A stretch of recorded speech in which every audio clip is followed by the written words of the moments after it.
फिर भी हमारी बुखार जो है ना वो ठीक नहीं होता है, या बाकी का इशू है वो ठीक नहीं होता है। को HIV की वजह से बुखार नहीं लग रहा है, आपके अदर कोई OI इन्फेक्शन है जिसकी वजह से आपको प्रॉब्लम हो रही है।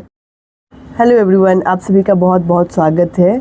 और आज थोड़ा सा ऐसा दिल को टच कर गया। आज एक बहुत यंगर एज की जो युवा है उन्होंने मुझे कमेंट किया कि वो रिसेंटली अभी पॉजिटिव हुए हैं और वो मानसिक स्वास्थ्य से गुजर रहे हैं, यानी कि मेंटल हेल्थ से गुजर रहे हैं।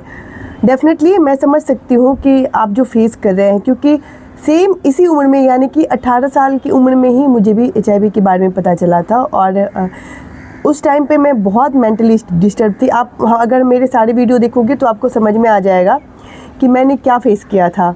तो मैं समझ सकती हूँ कि ये एक बहुत बड़ा चैलेंज होता है कि सडनली एक उम्र में पता चले, उस टाइम पे जब आप अपने करियर को लेके बहुत उत्सुक होते हैं। तो लेकिन मेरा आपसे यही रिक्वेस्ट है और बाकियों से भी ये रिक्वेस्ट है कि अगर हो गया है, इनिशियल एज में थोड़ी सी तकलीफ़ होती है क्योंकि हमारे फ्यूचर की बात होती है, लेकिन धीरे धीरे आप जैसे जैसे आपको नॉलेज गेन होगा, बढ़ेगा, आप समझ में आ जाएगा। आपको कुछ नहीं करना है, आपको ध्यान से अब मेरी बातों को सुनना है। सबसे पहले जो आपकी ART ट्रीटमेंट है आप उसको स्टार्ट करवा लीजिए, ARV मेडिसिन स्टार्ट करवा लीजिए। और स्टार्ट करवाने के बाद घर पे शांति से रहिए पूरा 1 वीक तक। उसके बाद आपको 4-5 और बेसलाइन टेस्ट करवाना है। मेनली 4-5 कौन सा करवाना है? पहले हेमोग्लोबिन, उसके बाद जो TB का जांच है, हेपेटाइटिस का जांच है और STI, ये 4-5 अल्ट्रासाउंड, ये जो मिनिमम टेस्ट है ना वो आपको करवा लेना है।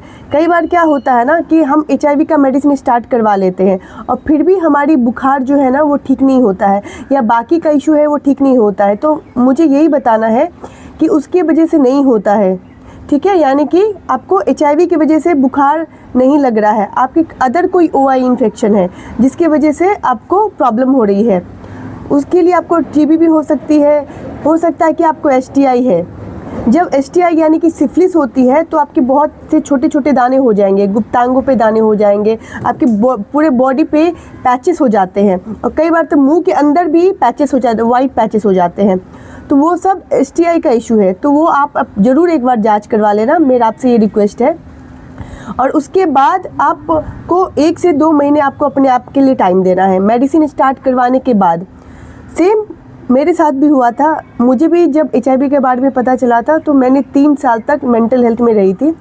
तो मुझे भी आपसे यही कहना कि आप 3 साल तक मत रहो, क्योंकि उस टाइम पे मुझे कुछ नॉलेज नहीं था, ना ये सोशल मीडिया का टाइम था, कुछ भी नहीं। लेकिन अभी के टाइम पे है ना। आप मुझे फॉलो करते रहिए। मैं जैसे जैसे अपनी लाइफ जी रही हूँ, मेरी लाइफ को ग्रोथ कर रही हूँ। मेरी जो प्रोफेशनल लाइफ है ये इतना आसान नहीं होता है कि एक ग्राउंड से यहाँ तक आना। तो मैं आपको धीरे धीरे डेफिनेटली गाइड करूँगी। अगर आपको लगता है कि आपकी बात करने से, अगर मेरी बात करने से आप ठीक हो जाएंगे तो मैं बात करने के लिए भी तैयार हूँ, लेकिन आपको ठीक होना है। सो डोंट वरी, आप स्ट्रॉन्ग रहिए। यहाँ पे हमारे बहुत सारी फैमिली है जो हमारे साथ रेगुलर कनेक्ट होती है। आप लोगों का भी कुछ भी मैसेज है तो आप डायरेक्ट हमसे कांटेक्ट कर सकते हैं, है ना। और आप चाहते हैं कि हम किसी और कंटेंट पे वीडियो डालें, बहुत सारे हमारे साथियों का ये कमेंट था कि आप STI के ऊपर में डालें, तो मैं डेफिनेटली इसके जो आगे वाली वीडियो है मैं STI के ऊपर डालूँगी। क्योंकि जो इम्यूनो कंप्रोमाइज होते हैं ना उनको HIV के अलावा और भी बहुत सारे इश्यूज होते हैं। मुझे भी कई बार हाँ, लेकिन उससे पहले एक ध्यान रखना कि अगर आप ARV का मेडिसिन स्टार्ट कर चुके हैं तो आपको कंटिन्यू मेडिसिन लेना है। दवाई तो एक दिन भी नहीं छोड़ना है, ऑन टाइम पे लेना है और कंसिस्टेंसी बना के रखना है मेडिसिन को, है ना। ताकि जो आपके अंदर वायरल लोड है ना वो TND रहे, यानी कि 1000 से कम हो, है ना। वायरली आप सप्रेस्ड रहेंगे तो अगर आपका साथी नेगेटिव है तो आप उसको स्प्रेड नहीं कर पा सकते हो। दूसरा ये है कि MSM कम्युनिटी के बारे में बहुत सारे लोग ये जानते हैं कि कॉन्डम का मतलब क्या होता है, प्रेगनेंसी रोकना। नहीं, कॉन्डम का मतलब ये भी होता है कि आप एक दूसरे को वायरस ट्रांसमिट नहीं कर सकते हो।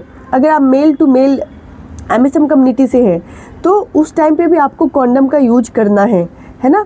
वरना क्या होता है कि आप STI, HIV, हेपेटाइटिस, ऐसे बहुत सारे STI इन्फेक्शन है जो आप एक दूसरे को ट्रांसफ़र कर सकते हो। तो प्लीज़ आप HIV पॉजिटिव है, HIV नेगेटिव है, वो मैटर नहीं करता। आपको ये ध्यान में रखना है कि जब भी आप सेक्सुअल रिलेशन में आते हैं आप ज़रूर कॉन्डम का यूज कीजिए ताकि अपने आप को आप सेफ रख पाए। उसके बावजूद भी अगर आपका कोई कमेंट है, आपका कुछ आप जानना चाहते हैं तो आप मुझे कमेंट बॉक्स में डाल सकते हैं, और उन साथियों को आप शेयर कीजिए ये वीडियो जिनके लिए ये बहुत ज़रूरी है। तब तक के लिए बाय बाय।